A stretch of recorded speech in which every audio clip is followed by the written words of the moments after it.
As promised, here is the new project, a 2009 Ducati 1198S.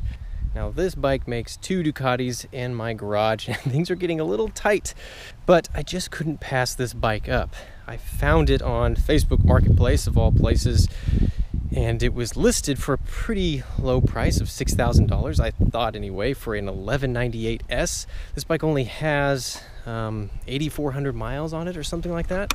I mean, it's very low mileage for one of these. Again, it's a 2009, so it's got 8,357 miles on it. So hardly any in a 11-year time span at all. But of course, this being the S model means it comes with the Öhlins forks, Öhlins rear shock, the Marcassini forged aluminum wheels.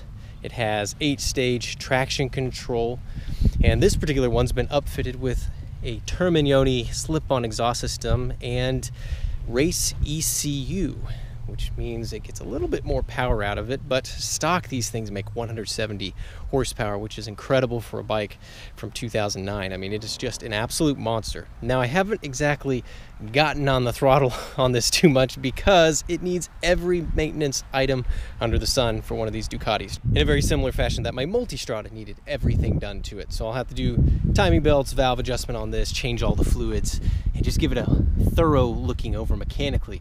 Now, this does have some cosmetic imperfections. Unfortunately, this bike has been down really low speed on the left side, but you can see here on the tail fairing it's got some gouges there, and then on the lower fairing you can see scratches here, and in fact it's the mounting tab was actually bent in a little bit and the bottom side of that fairing has melted against the exhaust. So I've got a plan for that. I've actually got a replacement item coming in the same color, so should be good there.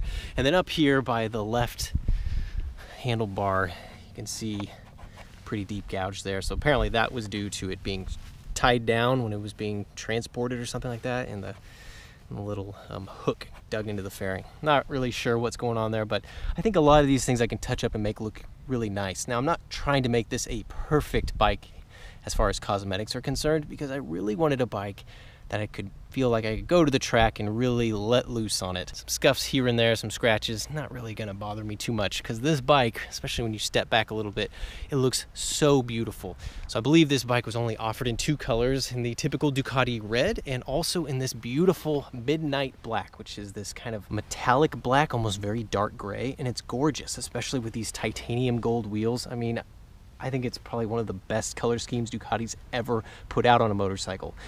When I saw this listing, saw this bike in that color scheme, I was like, I've got to have that. So again, I saw it listed for $6,000. After getting there, I saw all the little imperfections, started tallying up all the repairs in my head, and I said, you know what, would you take $4,900 for it? And the seller said, well, let's meet at $5,000. I said, you know what, that sounds like a great deal. So I picked this bike up for $5,000. I don't really know what the going rate is for these right now, but I feel like $5,000 well under it.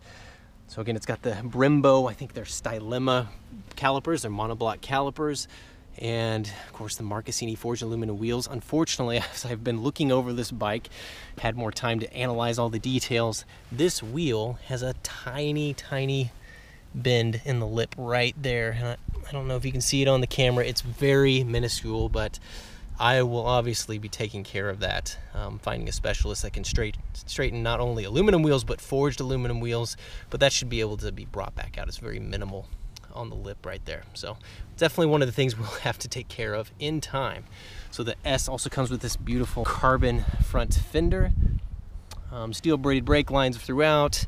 You got Brembo master cylinders on both the clutch and the brake, and you can tell this has the racing ECU in it because when you turn on the power it says 1198S Racing. So I looked through the factory service manual, and that is how you know it has the racing ECU in it. So like my Multistrada, when you turn on the key it lets you know that you're due for your service. Now I believe this is due every 6,500 miles for a timing belt and valve adjustment service. So this one lets you know. When you turn it on, it says serve right there, flashes it a few times. So a very common fault of these bikes is the instrument cluster, and especially the acrylic screen, so this one is cracked. There's no rhyme or reason to what makes those crack, but it's a very common issue.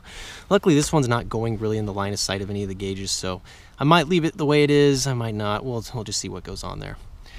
Of course, it has the Olin steering damper, probably the best thing in the business right here. Really nice unit. Part of the other things that were damaged when it hit the ground was this foot peg right here. It's a little scraped up on the bottom. I'll replace that. And then also right here on the bar end, it's just a plastic one, but that is original Ducati. I'll replace that as well. So this is just a slip-on system on this bike, so it's not the full system. It still has the exhaust valve, but I believe it's disabled with this ECU. Honestly, I can't really tell. So yeah, slip-on, it starts right here, and these cans are extremely loud. Probably too loud for my own liking, but it sounds like a Ducati, so I'll probably leave it the way it is. Then we have the typical Ducati dry clutch over here, and it's got an aftermarket Woodcraft clutch cover on it, so it's open, and it's very, very loud. Again, not really my thing, but you know, once it's out on the track, it'll be fine. Of course, all the fluids need to be changed on this throughout. The rear brake fluid's looking very dark, and the front brake fluid looking pretty dark, clutch fluid looking dark. So of course, I'll just go through all of that. You can adjust the traction control here. There's lots of kinds of things. It even gives you a battery voltage readout. That's pretty neat. Lap timer, engine RPM, and all kinds of features that I haven't really messed with yet. So I will say, after riding this, I've probably only ridden this 20 miles so far since buying it. It is one of the most extreme riding positions I've ever been in on a motorcycle. Much more extreme than my 996 that I had or any other sport bike I've ever had. So it is very much a focused motorcycle that wants to be on the track. So that's where I'm definitely going to be taking it. Now these tires have seen at least one track day, as you can see how worn they are right here. These are Diablo Super Corsa SP tires. I'll probably be replacing these with some Michelin, something that's good for both road and track use, just so I can get more life out of them, because I do intend to use this on the road a little bit as well. Now, kind of looking around here, I haven't really gotten deep into this thing yet, but I can see a little bit of oil leak maybe originating from the valve cover gasket. So of course we'll address all that when we actually go to replace the timing belts, do the valve adjustment and all of that. So the previous owner said he just had the fork seals replaced on this, which is nice because that saves me a lot of work, but I'm not sure that the forks were reinstalled correctly. It does seem like they're have increased the ride height in the front by a little bit, and it kind of makes the steering a little bit unstable, especially as you're going around corners. The front end kind of hops around, so I'm going to have to adjust some things there. Probably do that when I have the front wheel removed to get that little bend taken out of it. But just look at this bike. It's absolutely gorgeous. Even if it didn't work, even if the engine was toast on it, I just want this bike to look at it. It's just in a gorgeous profile. Single-sided swing arm, those gold Marcassini wheels. It's just a gorgeous machine. So this bike does not have ABS like my Multistrada, but it does have traction control, and you can tell because it has these wheel speed sensors. And it's an 8-stage traction control, and all the reviews I've seen from the time period, so back in 2009, say this is a really good traction control system that really can save your butt as you're coming out of turns, because this engine, it'll unleash all 170 horsepower without even thinking about it. So I am excited to give that a try. Another thing I'm going to have to deal with back here is this taillight has a crack in it. There's all kinds of small little things that are kind of like a mystery. How did they get there? So I'm gonna try and unravel all this, fix it all up, and make this look almost brand new, with the exception of a couple things. So what do you say we see what this thing sounds like?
Oh yeah, that sounds like a beastly Ducati. It's very loud. I think my neighbors probably hate me.